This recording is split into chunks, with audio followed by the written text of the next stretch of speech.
Eu saúdo a amada igreja na santa paz do Senhor Jesus, amém? Irmãos, olha o texto que Deus colocou no meu coração na terça-feira. Toda ferramenta preparada contra ti não prosperará, e toda língua que se levantar contra ti em juízo, tu a condenarás. Esta é a herança dos servos do Senhor, e a sua justiça que vem de mim, diz o Senhor. Irmãos, quando eu olho para a ferramenta preparada, Deus traz alguns exemplos na Bíblia.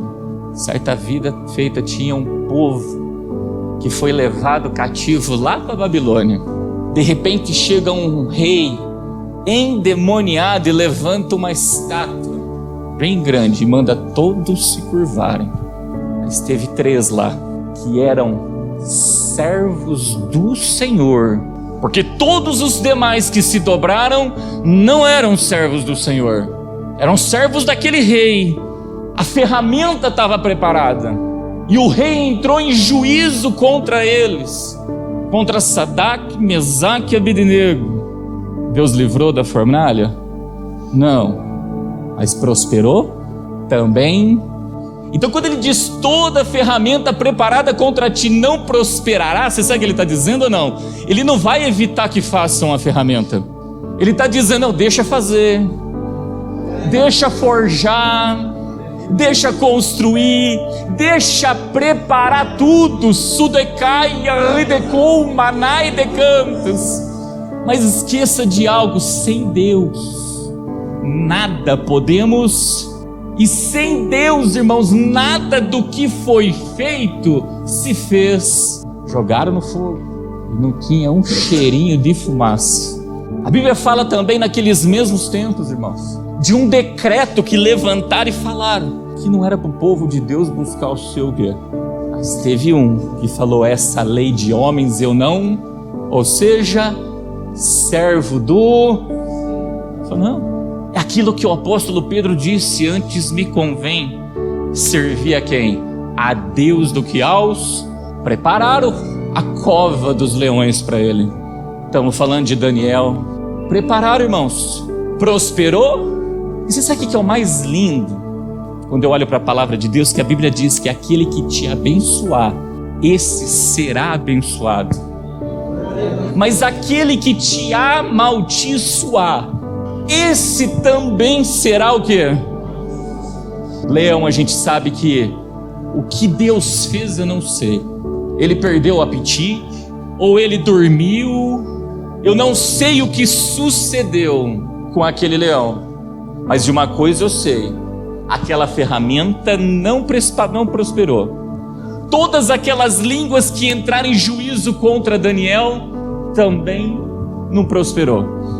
Mas aqueles que fizeram toda a maldade, aqueles que arquitetaram toda aquela maldade, irmãos, eles e a família deles caíram aonde?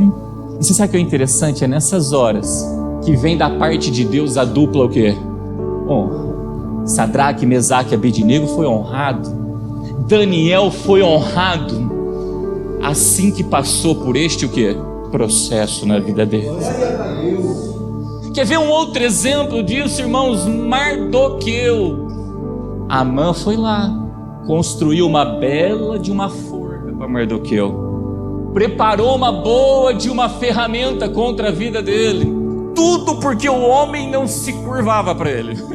Tudo porque o homem colocou no coração o desejo do que, irmãos? De servir ao Senhor. Custe isso agradar a homens ou não agradar a homens, ele colocou no coração o desejo de ser fiel ao Senhor. Teve que puxar a cavalgadura diante de todo mundo e dizer, é isso que Deus faz com quem Ele quer o quê? E a própria ferramenta preparada por Ele serviu de morte para a vida dele. É isso que Deus faz, irmãos, para aquele que é o quê? Servo do Senhor. E aí eu quero abrir um pouquinho aqui para que a gente comece a fazer um autoexame e perguntar, eu realmente sou um servo do Senhor? Porque se ferramentas estiverem prosperando contra nós, irmãos, que prepararam, de duas uma, Deus pode estar nos provando, porque Ele permitiu algumas ferramentas de Satanás prosperar na vida de Jó, por um tempo, mas depois Deus também enviou a tua dupla honra. Ou eu não estou na posição de um servo aí cada um se põe na frente do espelho. Então dá uma olhada comigo, olha, eu peguei 3 versículos aqui. Gálatas 1,16. Porque persuado eu agora a homens ou a Deus? Ou procuro agradar a homens? Se estivesse ainda agradando aos homens, não seria servo de Cristo. Pode se preparar, irmãos. Toda vez que a gente for servir a Deus, nós vamos desagradar homens. E você sabe qual que é o primeiro lugar que nós vamos desagradar ou não? É dentro da nossa própria casa. A Bíblia diz que os nossos maiores inimigos seriam os nossos. E Jesus disse: não cuideis que eu vim trazer a paz. Eu não vim trazer a paz, eu vim trazer o quê? A espada. Irmãos, a hora que a espada vir, eu vou ter que escolher se eu vou servir a homens ou se eu vou servir a quem? A Cristo. Não tem para onde ir. E você pode ter certeza, quando o homem levanta um ídolo na vida dele, a hora que a gente não se prostra, o homem vai aquecer a fornalha. Aí a gente não se curva, irmãos. Ele vai lá, aquece 7 vezes mais, porque ele quer que a gente o quê? Se prostre. Ou seja, ele não se contentou com a primeira ferramenta, ele botou mais intensidade na ferramenta. É assim que funciona.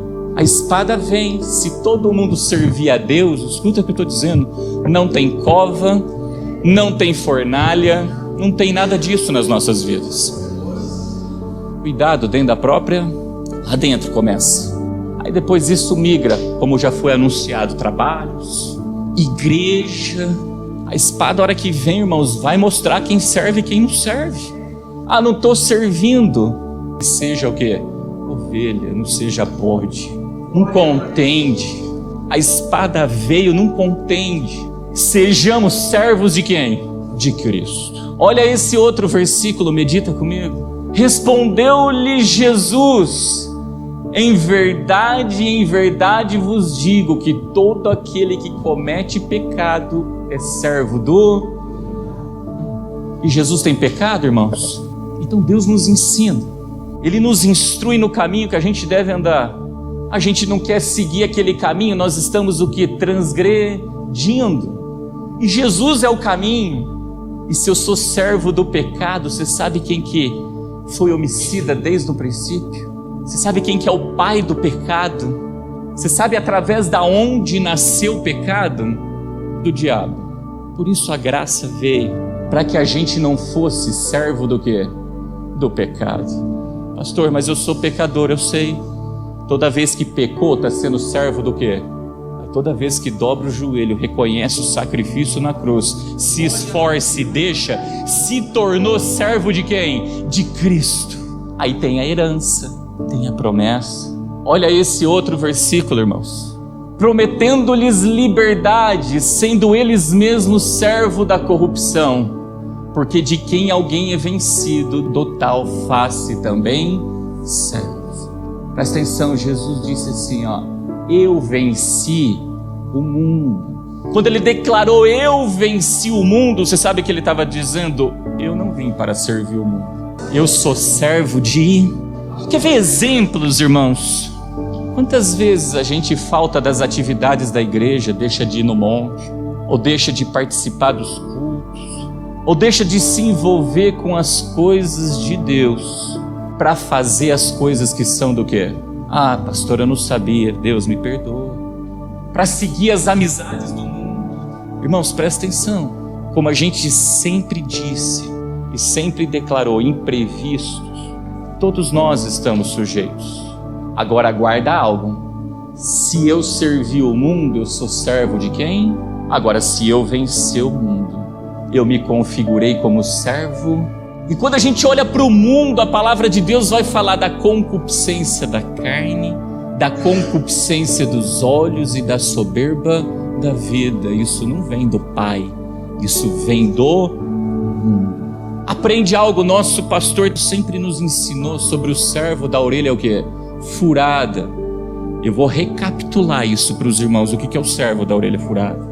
Quando a gente estuda a história, os escravos, quando eles pagavam o preço ou viviam tempo debaixo de uma servidão e cumpria-se aquele tempo, ele recebia, entendeu, a dissolução da escravatura dele, porque depois de um tempo determinado servindo, ele tinha o direito à liberdade. Nesse momento ele recebia do teu, chamar de patrão, do teu senhor, a absolvição daquilo para ele ser livre.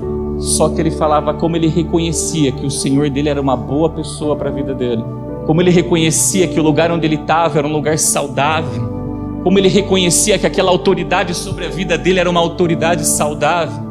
Ele abria a mão da carta de liberdade dele e voluntariamente ele se colocava debaixo daquele jugo de servidão. E nesse momento ele recebia o furo do quê? Assim temos que ser nós, irmãos. Tem pessoas que servem porque fica mandando. Faz, mas não faz voluntariamente. É servo, mas não da orelha. Agora aquele que já recebeu, ele fala, não, eu tenho a oportunidade de servir ou não, mas eu quero servir. Eu quero ter um Senhor sobre a minha vida. É o que faz por amor, irmãos, e não por obrigação. Esse é o servo da orelha furada. É voluntário. Estamos falando de amor aqui. E o primeiro e maior mandamento qual é? Ame a Deus sobre todas. Quem ama a Deus sobre todas as coisas serve voluntariamente. E nas oportunidades que ele tem de servir, irmãos, guarda isso no coração. Ele até tem a oportunidade de ir embora, de fazer outras coisas. Ele até tem a liberdade de fazer outras coisas, porque ele recebeu esse direito. Mas ele olha e fala, não, eu vou entrar lá debaixo do jugo do meu Senhor. E a gente sabe que o fardo e o jugo do nosso Senhor, ele é leve e ele é suave. E eu vou servir. A esses irmãos, Deus deixa essa bênção para as nossas vidas. Isaías, volta lá, 54:17. Toda ferramenta preparada contra ti não prosperará. Não pede para tirar a ferramenta, não pede para tirar, não é isso que Deus está dizendo. E quando ela não prospera, o nome de Deus é o quê? Glorificado. Toda língua que se levantar contra ti em juízo, Deus nos prometeu, irmãos, colocar nas mesas dos mestres, dos doutores da lei. Você pode se preparar, o Senhor fala naquela hora, não se preocupa com que é a vez do quê? De falar. Por quê? Porque tu a condenarás. Sabe como? Está escrito, está escrito, está escrito, está escrito. É assim, irmãos, está escrito. Aí ele diz, esta é a herança dos servos do Senhor e a sua justiça que vem de mim, diz o Senhor. Amém? Toma posse dessa bênção. Que sucedamos como servos para a honra e para a glória do nome dele. Assim eu agradeço a minha oportunidade, em nome de Jesus.